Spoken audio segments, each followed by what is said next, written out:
Can you imagine what it would be like to live in a foreign country and not be able to speak the native language?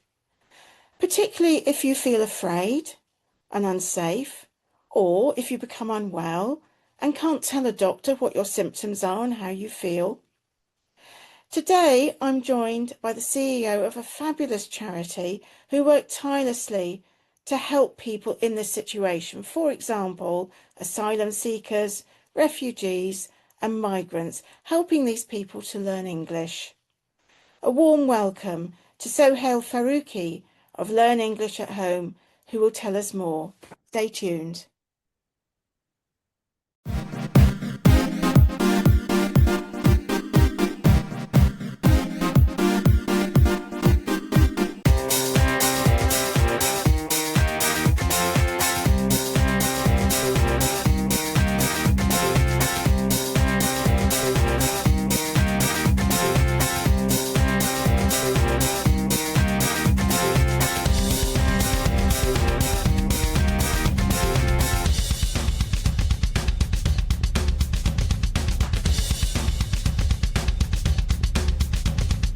Hello and welcome back to Alison McWhinnie podcast, where we have conversations about business and wellbeing success.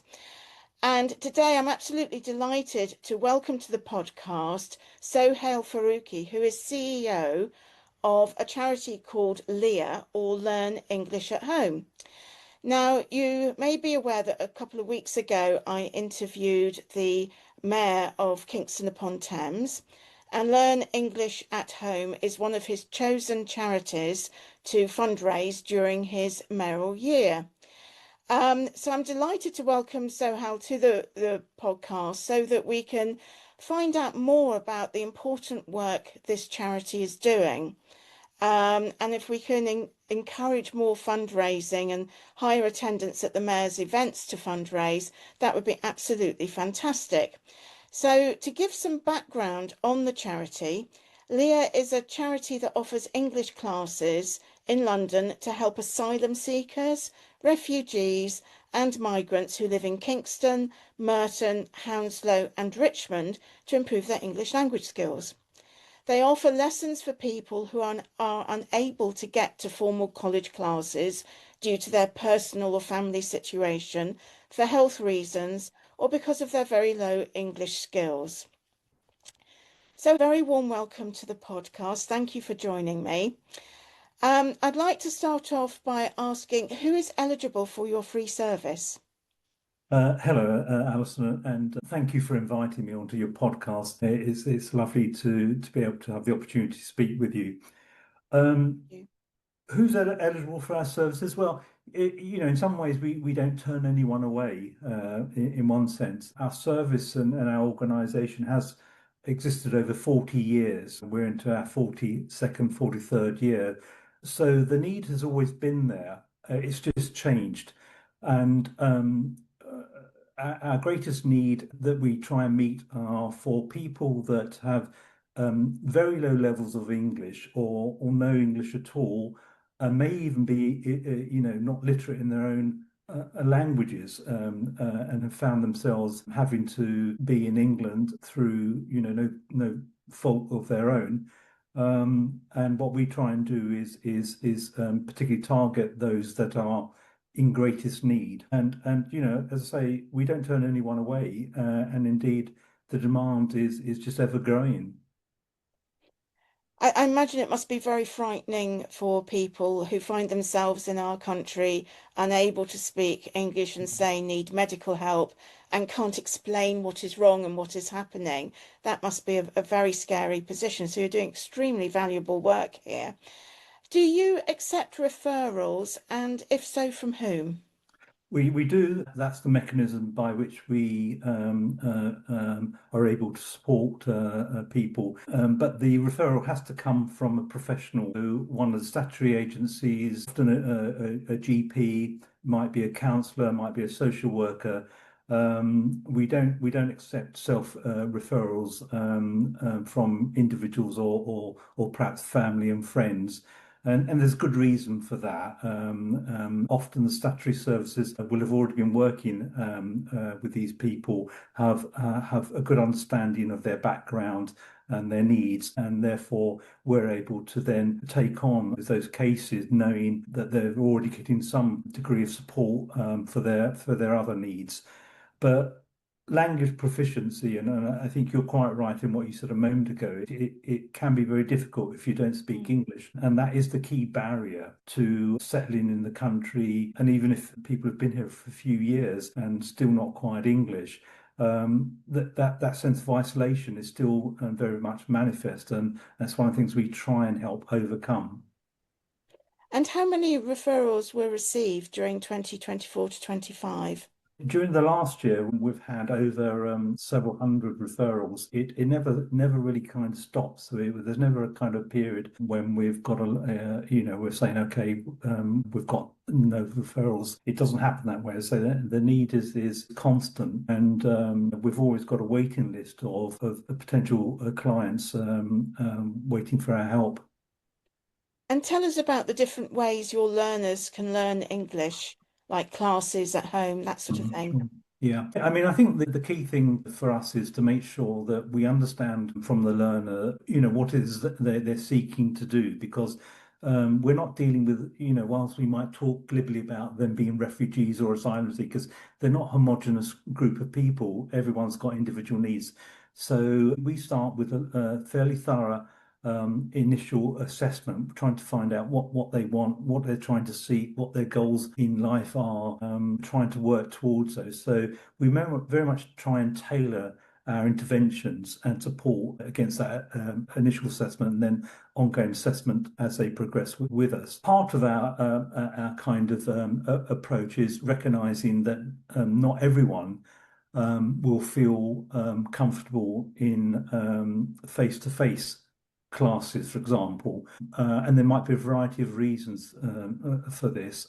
As you would expect, a significant number of our clients are female and have come from backgrounds where safety is a very important thing, and we recognise that. So we don't insist that people attend to face-to-face classes, although we run face-to-face classes. Very high proportion of our work is online, doing one-to-one sessions between a client and their tutor, and that obviously makes a lot of people feel much safer. A smaller number of learners are quite happy to be visited in their homes, and if that's where they feel safe, that's what we do.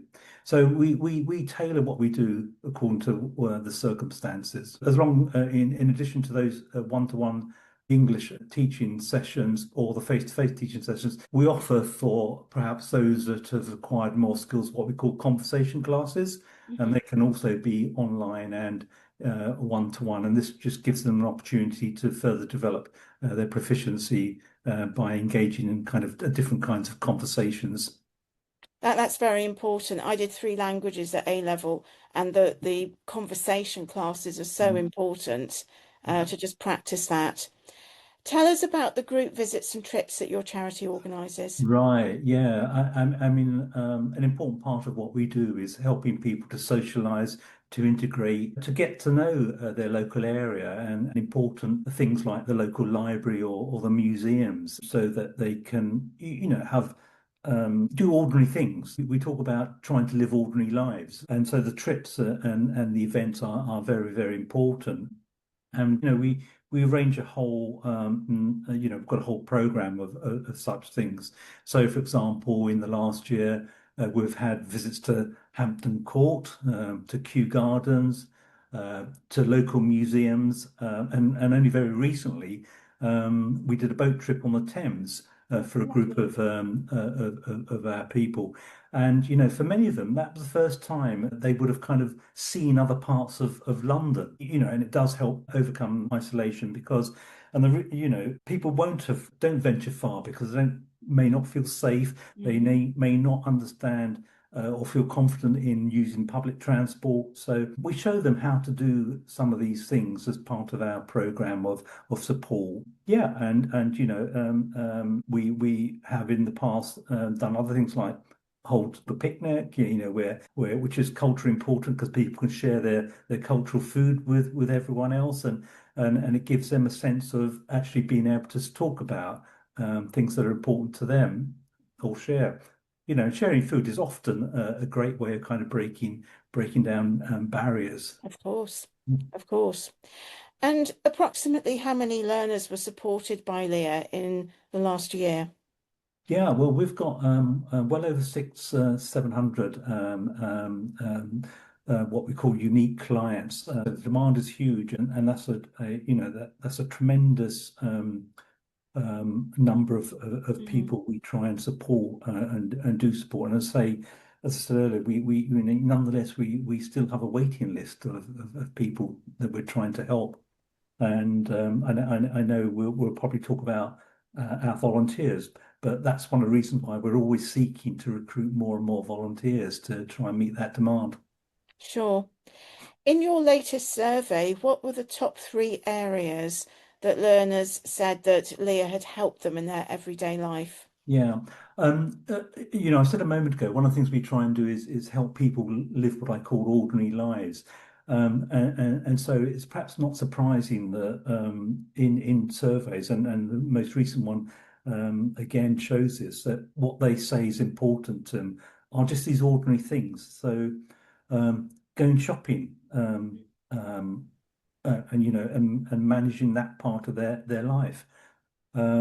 If they're a parent, and many of the people we support are, having conversations with their teacher, the teacher of their child. I guess the running theme through all this, which is consistent with again what we try and do and our vision, is growing independence. We really want to make ourselves redundant. We don't want people to rely on us. That would be the ideal if the world existed in a way that didn't require us to be in it. Mm. And are some of your learners in more vulnerable situations that require additional support? So I'm thinking of situations that involve human trafficking and modern slavery, which seem to be in our news a lot these days. Yeah. Um, I think that is true, and it is due to the fact, in part, because of their experiences. Um, Many of our learners are people that may have experienced some form of trauma, and others, including others who, as you mentioned, may have been trafficked, or victims of trafficking.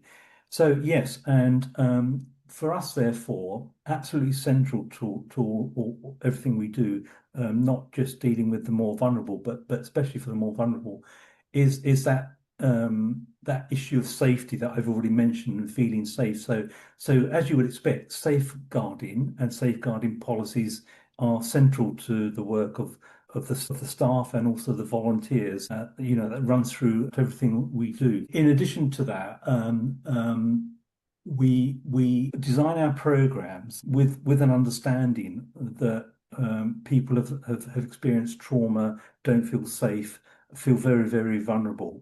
And that vulnerability doesn't stop just because they're now in England. The navigating the system, the asylum system, refugee system in England is challenging, and we try and support them through that as much as we can. We do other things that provide resources. So we've got a well-being booklet that's regularly reviewed and updated, and that's used by both staff and volunteers. And that has ideas around how we can support the well-being of our clients. A lot of the work we do does focus on their own health and the health of any family members they have with them, and we try and signpost them to relevant services, because we're not an expert in everything, and we do signpost to appropriate services. Some of our clients, not many, but unfortunately more than we would want, have found themselves in a homeless situation and living on the streets, and clearly that is a high risk safeguarding issue. It makes them feel very vulnerable, and we try and do as much as we can to work with appropriate housing specialists and statutory agencies. Not just in the housing issue, but that's part of our way of working, developing strong networks and partnerships. How many countries are your learners from, and are there some countries that are particularly prevalent? Um, at the moment, our data shows that we've got over 60 countries from which people come from, speaking over 40 languages, and so that is one of our challenges in terms of developing a bespoke program of intervention and support for each one. In terms of the demographic of the people we support, that inevitably changes over time, and we all know where the current hotspots are in the world, and we do have people from those parts of the world. But it is varied. I mean, a few years ago, for obvious reasons, we had quite a lot of Ukrainian people come in to this country, and whilst that's reduced a bit, even though the war's still going on, that was a bit of a peak a few years ago. We have a number of Afghan people, again for obvious reasons, and one of the things we do is work with Kingston Council on a specific program and intervention of support for Afghan refugees. But we've got other people from other parts of the country that are here for reasons to do with having been displaced. We really almost, we haven't got people from every country, but as I say, over 60 countries are represented amongst our learners and the people we support. What is your vision for LEAH? Okay, so our vision is inclusion through language. And I guess that would be fairly obvious given what we do. We are in a process of change. No organisation can afford to just stand still, and so a big part of our work internally is looking at our vision, our mission, and what we're trying to given the changing needs that we encounter. What has always been the case, and what will still be the case, but maybe we will make it more obvious than in terms of our strategy documents, is we often put our learners and our beneficiaries at the heart of everything we do. And we just want to make sure that going forward, that is very clear in everything we do, that they're at the heart. So we see them working with us as part of their journey of settling here, so that we hope to move them from, feeling dependent, and no one feels like they're constantly relying on other people. People don't like to feel in that position, but when they come to us, they probably do feel they're dependent on us and other agencies. So we want to move them on a journey from feeling dependent to feeling supported. That's what we try and do. But ultimately, we want them to move on in their journey to feeling empowered and independent, and that is the core of our vision as we move forward. Sure. I would like to turn to volunteers now and discuss that side of the operation. Are you looking for volunteers to teach English? And if so, what is the application process and training program? Yeah. As I was saying earlier, we're always looking for volunteers because the need doesn't go away. I've got huge respect and admiration for people who give up time to do this kind of work with us. Inevitably, we will have people that have stayed with us for years and years, and others that have changing circumstances and need to move on and leave us. So, for a variety of reasons, we're constantly looking to recruit volunteers. At the moment, we've got over 150 volunteers, but very shortly, next week or two, we're about to take on board another 30 who will start their training. And that's what we do with our volunteers. Once they've been recruited, they can go on to our website and complete a form that gives us some basic information. And then our volunteer and training manager will then invite them to an online call where their application is discussed and some information about the role and the organisation is given to them. And, and if they're still interested, and the vast majority continue to be interested, and they're recruited, they have their initial training program. That's a really thoroughly well-designed training program. It's designed by an ESOL specialist who teaches in ESOL, which ESOL, by the way, stands for English for Speakers of Other Languages, which is what we do. I should have perhaps said that a lot earlier, but that's what we do. And she teaches at college. She designs programs, and she teaches teachers. ESOL teachers. So we're very fortunate in having her to do that initial training for us with new volunteers. Thereafter, once the training's over, then they're matched to a client, and I do say they're matched because it's not just a random thing. So that our clients have bespoke needs. Our volunteers may also have some needs, like, for example, their availability at any time in a week. So we try and get the best fit match we can. And once that's done, volunteers then are asked to do a weekly 1 to 2 hour session with a client. And the commitment we ask for ideally is 12 months, because as you can imagine, um, um, increasing someone's English proficiency does take a bit of time, and we find that establishing a relationship over a year or so does help with that learning process. But we understand volunteers are busy people as well. They've got other things in their lives.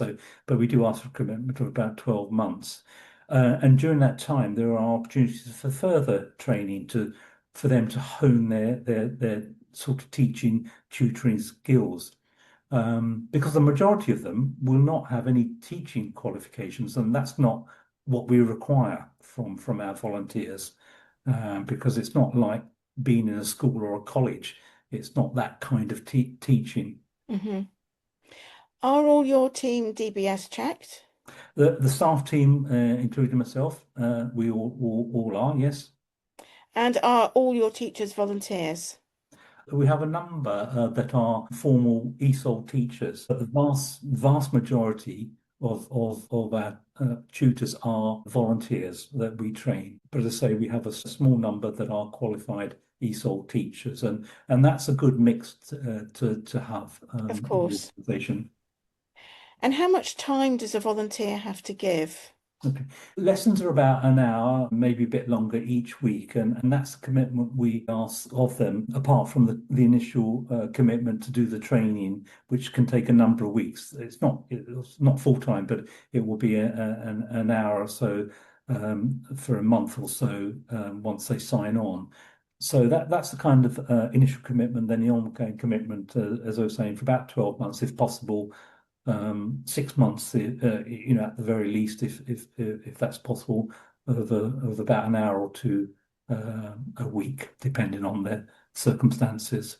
The commitment is during the day, normally 9 to 4, because otherwise there aren't going to be staff available if a volunteer needs some advice or guidance during the lesson.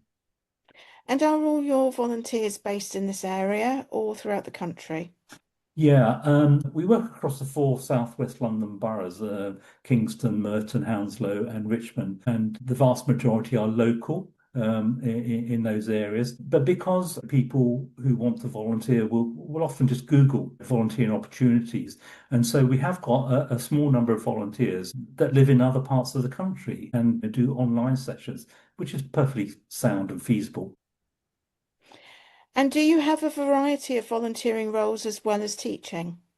Oh, we do. The vast majority do the tutoring and the teaching, and we have a small number of roles in admin. As a charity, it's always helpful if we can have support in some of the work we do behind the scenes.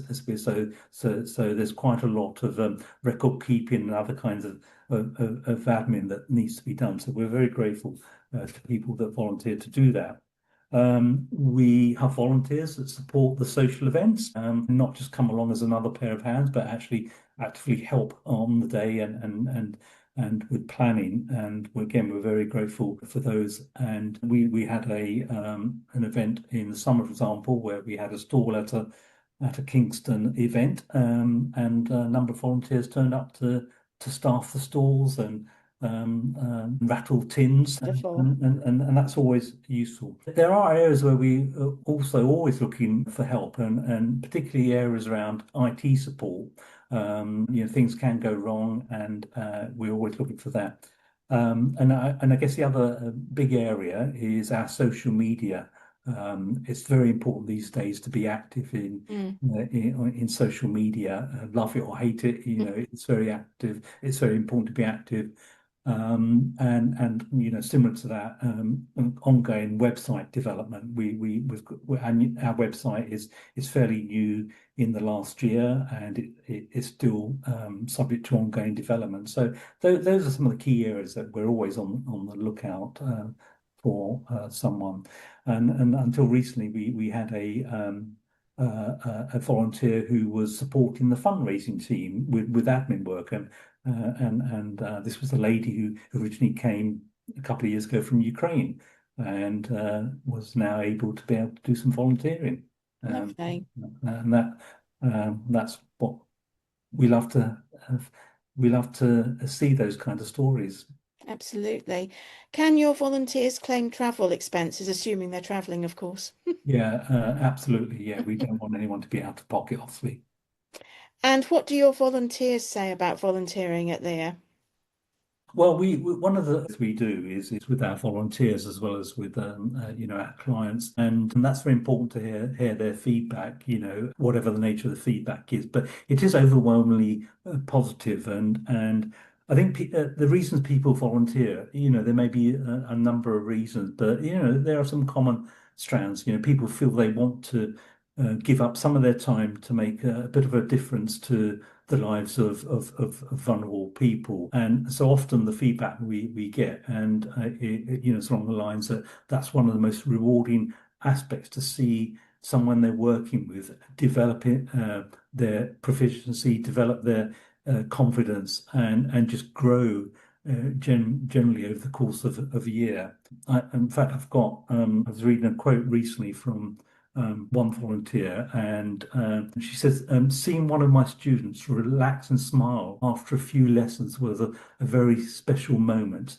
And I think it's those sorts of things that volunteers, perhaps not in quite those terms, come into working with us. But I think those are sort of things that they take away and feel, yeah, I'm making a difference. I think also they appreciate the fact that they're learning and developing new skills as well. Because I said, the vast majority aren't teachers, and that's not what we want. And they learn new skills through the training and the practice of actually delivering lessons.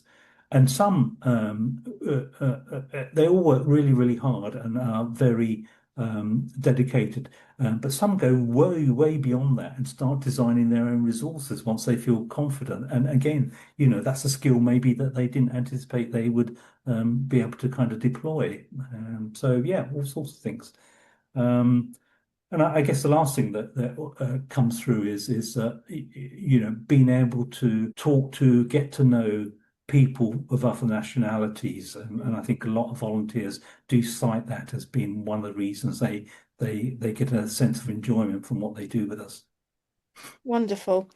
Now, we came to this particular podcast as a result of Mhm. a podcast interview I did with the Mayor of Kingston upon Thames, because you're one of his chosen charities from his mayoral year. So fundraising is really, really important. And a number of events will be being held through the Mm. mayoral office. What's coming up in terms of events Mm. that people Mm. can attend and help with the fundraising as a result? Yeah.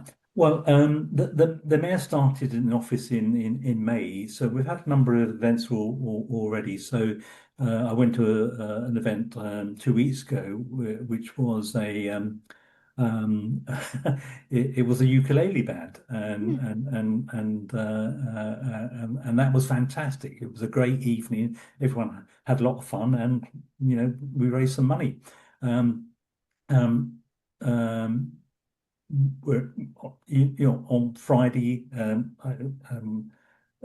this week, we've got a quiz night, and that's got a large number of teams and people involved, and that's coming up.